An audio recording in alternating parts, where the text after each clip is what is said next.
Nipah virus ఈ పేరు వినగానే మనందరికీ వార్తల్లో వచ్చిన భయంకరమైన విషయాలు గుర్తొస్తాయి కదూ. దాన్ని నిశ్శబ్ద హంతకుడు అని ఎందుకంటారో, అసలు ఏంటి ఈ వైరస్ కథ? రండి, ఈరోజు దీని గురించి మొత్తం తెలుసుకుందాం. ఒక్కసారి ఊహించుకోండి, మామూలు ఫ్లూలాగే మొదలయ్యే ఒక జబ్బు. కాని సోకిన వాళ్లల్లో దాదాపు 70% మంది చనిపోతారు. వినడానికే భయంగా ఉంది కదా. అదే నిఫా వైరస్. అవును, మనం మాట్లాడుకోబోయేది దీని గురించే. ఈ ఒక్క నంబర్ చాలు దాని తీవ్రత ఎంత ఉందో అర్థం చేసుకోవడానికి. సరే, మరి దీని కథేంటో కొంచెం లోతుగా చూద్దామా? అసలీ వైరస్ ఎప్పుడు మొదలైంది? దాని ప్రభావమేంటి? అది ఎందుకంత ప్రమాదకరంగా మారింది? వాటన్నిటినీ ఇప్పుడు చూద్దాం. నిఫా వైరస్లో అన్నిటికన్నా డేంజరస్, ఇంకా చెప్పాలంటే మోసపూరితమైన విషయమేంటో తెలుసా? దాని లక్షణాలు. మామూలు జ్వరం, దగ్గు, జలుబులాగే ఉంటాయి. దాంతో ఎవరూ అంతగా పట్టించుకోరు. కాని అక్కడే అసలు సమస్య మొదలవుతుంది. కొన్ని రోజులు గడిచేసరికి పరిస్థితి పూర్తిగా చెయ్యి దాటిపోతుంది. ఇప్పుడు చూడండి, ఈ నంబర్ మనల్ని నిజంగా భయపెడుతుంది. కేస్ ఫెటాలిటీ రేటు, అంటే ఈ వ్యాధి సోకిన ప్రతి 100 మందిలో ఎంతమంది చనిపోతున్నారు అనేది. అది 70% వరకు ఉంది. అందుకే ప్రపంచ ఆరోగ్య సంస్థలు దీని ఒక పెద్ద సవాలుగా చూస్తున్నాయి. ఈ వైరస్ ప్రయాణం చూస్తే ఇది మొట్టమొదట 1999లో మలేషియా, సింగపూర్లో బయటపడింది. మన దేశానికొచ్చేసరికి 2001లో సిలిగురిలో మొదటి కేసు నమోదైంది. అప్పటినుంచి చూస్తూనే ఉన్నాం గదా. ముఖ్యంగా కేరళ, పశ్చిమ బెంగాల్ లాంటి రాష్ట్రాల్లో ఇది మళ్ళీ తలెత్తుతూనే ఉంది.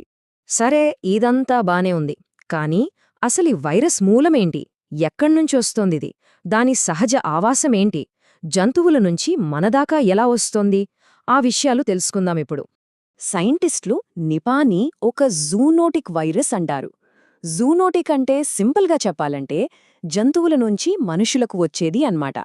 ఈ విషయం అర్థం చేసుకోవడం చాలా ముఖ్యం. ఎందుకంటే వైరస్ వ్యాప్తిని ఆపడానికి ఇది మనకు సహాయపడుతుంది. ఈ వైరస్కి అస్సలు ఇల్లేంటంటే పండ్ల గబ్బిలాలు. ఇంట్రెస్టింగ్ విషయమేంటంటే ఈ గబ్బిలాలు వైరస్ని మోస్తాయి, కాని వాటికేమీ కాదు. సమస్య ఎక్కడొస్తుందంటే మనం అడవుల్ని నరికేసి సిటీలను పెంచుకుంటూ పోతున్నాం కదా. దాంతో ఈ గబ్బిలాల ఆవాసాలు మనకు దగ్గరవుతున్నాయి. అప్పుడు అవి కొరికి పడేసిన పండ్లు తినడం వల్లగాని, వాటి లాలాజలంతో కలుషితమైన తాటికల్లు తాగడం వల్లగాని వైరస్ మనలోకొస్తుంది. కొన్నిసార్లు పందులలాంటి జంతువులు మధ్యవర్తులుగా ఉండి కూడా మనకు సోకుతుంది. ఓకే, జంతువుల నుంచి మనకు ఎలా వస్తోందో చూశాం. మరి ఒక మనిషి నుంచి ఇంకో మనిషికి ఎలా వ్యాపిస్తుంది? ఇక్కడ ఒక చిన్న ట్విస్ట్ ఉంది. మనకు సాధారణంగా చెప్పేదానికి, సైంటిస్టులు దీన్ని చూసే పద్ధతికి కొంచెం తేడా ఉంటుంది. ఆ తేడా ఏంటో చూద్దాం. ఇదిగోండి, ఇది సింపుల్ వర్జన్. గబ్బిలం, దానివల్ల కలుషితమైన ఆహారం, దాన్ని తిన్న మనిషి, ఆ తర్వాత ఆ మనిషి నుంచి ఇంకో మనిషికి. బేసిక్గా అర్థం చేసుకోవడానికి ఇది ఓకే. కానీ అసలు కథ ఇది. సైంటిస్టులు దీన్ని ఎలా చూస్తారు? ఇదొక కాంప్లెక్స్ మ్యాప్. ఇది కేవలం ఒకరి నుంచి ఒకరికి వెళ్లే స్ట్రెయిట్ లైన్ కాదు.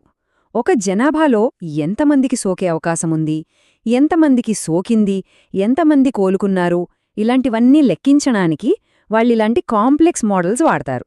ఇదొక పెద్ద నెట్వర్క్ అనమాట.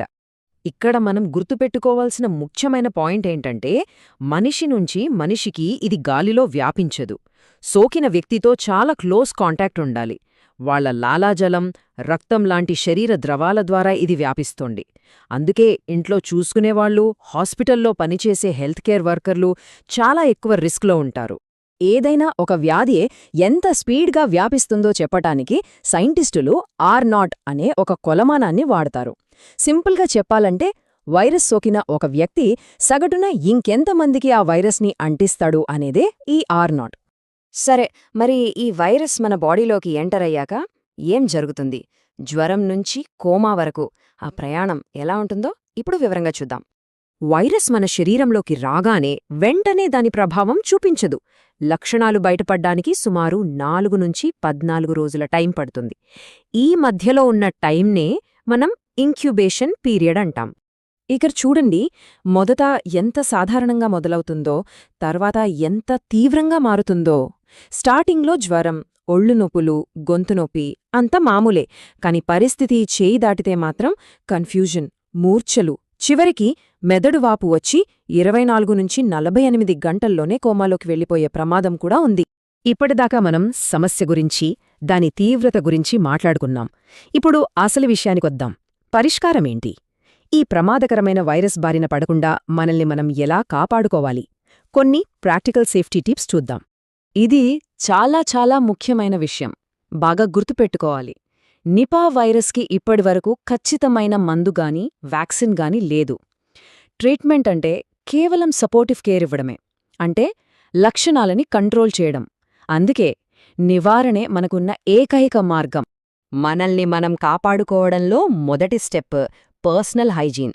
సింపుల్ విషయాలే. చేతుల్ని ఎప్పటికప్పుడు సబ్బుతో శుభ్రంగా కడుక్కోవడం, కడుక్కోని చేతులతో ముఖాన్ని, కళ్ళని, ముక్కుని టచ్ చేయకుండా ఉండడం. ఇక అధికారులు చెప్పినప్పుడు ముఖ్యంగా కేసులు ఎక్కువగా ఉన్న ప్రాంతాల్లో మాస్క్ పెట్టుకోవడం. ఈ చిన్న అలవాట్లే మనకు పెద్ద రక్షణ. ఇక ఫుడ్ సేఫ్టీ. ఇది కూడా చాలా ముఖ్యం. ఏ పండు తిన్నా సరే బాగా కడిగి తినాలి. పక్షులుగాని, జంతువులుగాని కొరికినట్టుగా ఏమాత్రం అనుమానమున్నా ఆ పండ్ల జోలికి వెళ్లొద్దు. అన్నింటికన్నా ముఖ్యంగా పచ్చితాటికల్లు లేదా ఈతకల్లు లాంటివి అస్సలు తాగకూడదు. ఒకవేళ ఇంట్లో ఎవరికైనా సోకి వాళ్లను చూసుకోవాల్సొస్తే చాలా అంటే చాలా జాగ్రత్తగా ఉండాలి. గ్లౌజులు, మాస్కులు తప్పనిసరి. వాళ్లు వాడిన గిన్నెలు, బట్టలు, టవల్స్ అన్నీ వేరుగా ఉంచాలి. వాళ్లుండే గదిలోకి గాలి, వెలుతురు బాగా వచ్చేలా చూసుకోవాలి. చాలామందికి కొన్ని కామన్ డౌట్స్ ఉంటాయి. చికెన్ తింటే నిఫా వస్తుందా అని. బాగా ఉడికించిన చికెన్ తింటే ఏ ప్రమాదం లేదు. మరి గబ్బిలాల సంగతేంటి? వాటికి దూరంగా ఉండడం మంచిదే, కానీ వాటిని చూసి పానిక్ అవ్వాల్సిన అవసరం లేదు. వాటిని చంపడం, వాటి నివాసాలను పాడుచేయడం లాంటివి చెయ్యకూడదు. ఈ ఒక్క మాట మొత్తం కథని చెప్తుంది. ఒక చిన్న జ్వరం పెద్ద అత్యవసర పరిస్థితిగా మారవచ్చు. నిజమే కదా? ఏ చిన్న లక్షణాన్ని, ముఖ్యంగా జ్వరాన్ని అస్సలు తేలిగ్గా తీసుకోకూడదు. అనుమానం వస్తే వెంటనే డాక్టర్ని కలవడం చాలా ముఖ్యం. చూడండి, నిపా వైరస్ అనేది కేవలం ఒక ఉదాహరణ మాత్రమే. మన పర్యావరణంలో వస్తున్న మార్పుల వల్ల జంతువుల నుంచి మనుషులకు కొత్త కొత్త వైరస్లు వచ్చే ప్రమాదం రోజురోజుకీ పెరుగుతోంది.